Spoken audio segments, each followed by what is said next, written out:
ከአምስቱ የሀገር በቀል ኢኮኖሚ ሪፎርሞች ምሰሶች መካከል የግብርናው ዘርፍ ተጠቃሽ ነው። ግብርናው ሪፎርሙ ሊያሳካ በሚችል መልኩም በፖሊሲ መደገፍ ተግባራት እየተከናወኑለት ነው። ከወራት በፊት በሚኒስትሮች ምክር ቤት የተጸደቀውና የተወካዮች ምክር ቤት ለቋሚ ኮሚቴ የመራው የባለብዙ ተዋንያን የግብርና ኤክስቴንሽን አገልግሎትና አስተዳደር ረቂቅ አዋጅ መመልከት ይቻላል። አዋጁም የኤክስቴንሽን አገልግሎት አሰጣጥን ለማሻሻል ብሎም የግሉ ዘርፍ መንግስት ያልሆኑ ድርጅቶችንና የህብረት ስራ ማህበራትን በማሳተፍ ትርጉም ያለው ለውጥ እንዲያመጣ ታምኖበታል። ግብርናን በተለያዩ ሪፎርሞች ማጀብ መቃኘት ተገቢ ስለሆነ የዚህም አዋጅ አንዱ ነው። ለመጀመሪያ ጊዜ የኤክስቴንሽን አዋጅ እስካሁን አልነበረንም። ለመጀመሪያ ጊዜ በህግ የተደገፈ ጥራቱን የጠበቀ ቁጥጥር የሚደረግበት በየጊዜው እየተሻሻለና እያደገ የሚሄድ አዋጅ ለማዘጋጀት አንዱ መሰረት የሆነን እሱ ነው። ረቂቅ አዋጁ ላይ የአስረጂዎች መድረክ ያካሄደውም በተወካዮች ምክር ቤት የግብርና ጉዳዮች ቋሚ ኮሚቴ ረቂቅ አዋጅ ውስጥ ሊካተቱ ሊስተካከሉና ሊታዩ ይገባሉ ያላቸውን ጉዳዮች ለግብርና ሚኒስቴር አቅርቧል። በአርሶና አርብቶ አደሩ መሰላቸት እየተፈጠረ እንደመጣና ይህንን ችግር ለመቅረፍ መፍትሄው ባለብዙ ዘርፍ ተዋንያን ኤክስቴንሽን ስርዓት መዘርጋት እንደሆነ ይገልጻል። ማብራሪያውንም ይገልጽ። ይሄንን ለመሰላቸቱ ምክንያት አዳዲስ ቴክኖሎጂ ቅቡል የሆነ የሳይንስ ውጤት ማቅረብ ያለመቻል ነው ወይስ የተዋንያኑ ዘርፈ ብዙ አለመሆን ነው? ሁለቱም ምክንያቶች ተግዳሮቶች ናቸው ብለን ነው ያሰብነው።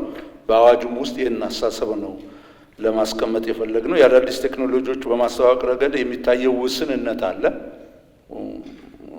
እና ተመሳሳይ አገልግሎት አሰጣጥ ተጠቃሚውን አገልግሎቱን ለማግኘት የሚያሳየውን ፍላጎት እንዲቀንስ አድርጎታል። ስለዚህ በጥያቄ ውስጥ የተነሳው አንዱ ምክንያት ይሄ ነው።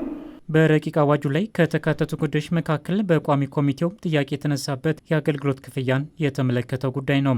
ኤክስቴንሽን ተጠቃሚው በሚቀርቡበት ጊዜ ለክፍያ መጋራት ይላል። ስለዚህ እነዚህ የግል እና መንግስታዊ ያልሆኑ ድርጅቶች ህብረት ስራ የራሱ ደንብ አለ። ግል ሲሆን ደግሞ የራሱ የሆነ የረቂቅ አዋጅ የራሱ የተቋቋመበት ለትርፍ የሚቆም ድርጅት ነው። መንግስት ያልሆነ ደግሞ እስካሁን ድረስ በነበረ ኮንቬንሽናል በነፃ ለህዝብ አገልግሎት የሚሰጥ ነው። አሁን ይህን ኤክስቴንሽን ስርዓት በሚያቀርብበት ጊዜ ክፍያን መጋራትም ሆነ ክፍያ ውስጥ በሚገባበት ጊዜ የገቢ ጉዳይ ይነሳል፣ የማርጅን ጉዳይ ይነሳል። በተቻለ መጠን የህብረት ስራንና የግሉን ዘርፍ የክፍያ ስርዓት ጫና አልፈጠርንበትም። ዋናኛ ነፃ ነው ብለን የደነገግነው በመንግስት ላይ ብቻ ነው እንጂ ኢቭን በነፃ መስጠት ይችላሉ። ቀጥታ በክፍያ በራሳቸው በውስጠ ደንባቸው መሰረት ክፍያ ማስከፈል ይችላሉ።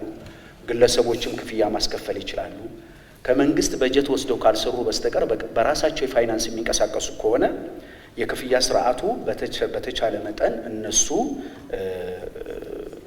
በሚሄዱበት መንገድ ሊያተርፈን ይችላሉ በሚሉበት መንገድ ይሄዳሉ። የግብርና ሚኒስትር ዴኤታው ዶክተር መለሰ መኮንን የግብርናው ዘርፍ ራሱን የቻለ የቢዝነስ አገልግሎት ወደ መሆን መጥቷል ያሉ ሲሆን በዚህም የገበያ መር አሰራር መከተል ተገቢ መሆኑን አስረድተዋል። ግብርናን እንደ ቢዝነስ ነው ማየት ያለብን። እንደ አንድ አዋጭ ተቋም ወይንም ስራ ነው መውሰድ ያለብን። 0.5 ሄክታር የሚኖረው 10 ሄክታር 20 ሄክታር የሚኖረው ይሄንን ሄክታሩን ወይንም በእንስሳቱም ዘርፍ ቢሰማራ በሌላውም ዘርፍ ቢሰማራ ያን የያዘውን አዋጪ በሆነ ማርኬት ኦሪየንትድ በሆነ ትርፋማ በሆነ መልኩ መመራት አለበት ብለን ነው የምናስበው። ስለዚህ ለዛ የሚመጥን ኮመርሻላይዝድ እንዲሆኑ የሚያደርግ የኤክስቴንሽን አገልግሎት መሰጠት አለበት። ረቂቅ አዋጁ በሕግ ተደግፎ ቁጥጥር የሚደረግበት መሆኑን ያነሳው የግብርና ጉዳዮች ቋሚ ኮሚቴ ረቂቁ በሚጸድቅበት ወቅት አነስተኛ ማሳ ያላቸው አርሶ አደሮችን ጨምሮ እንደ ሀገር ለተያዘው የምግብ ዋስትና መረጋገጥ ሚናው የጎላ መሆኑን አንስቷል። በአጠቃላይ የምግብ ዋስትና ማረጋገጥ የሚያስችል አዋጅ እስከሆነ ድረስ ሀገርን የሚጠቅም አዋጅ ነው ብለን ነው የምንወስደውና በጣም ጠቃሚ አዋጅ ነው። አገልግሎት ሰጪዎቹም ያው ሰፊ ሆነዋል። ፊት መንግስት ብቻ ነበረ። አሁን የግል ባለሀብቱም ሲቪክ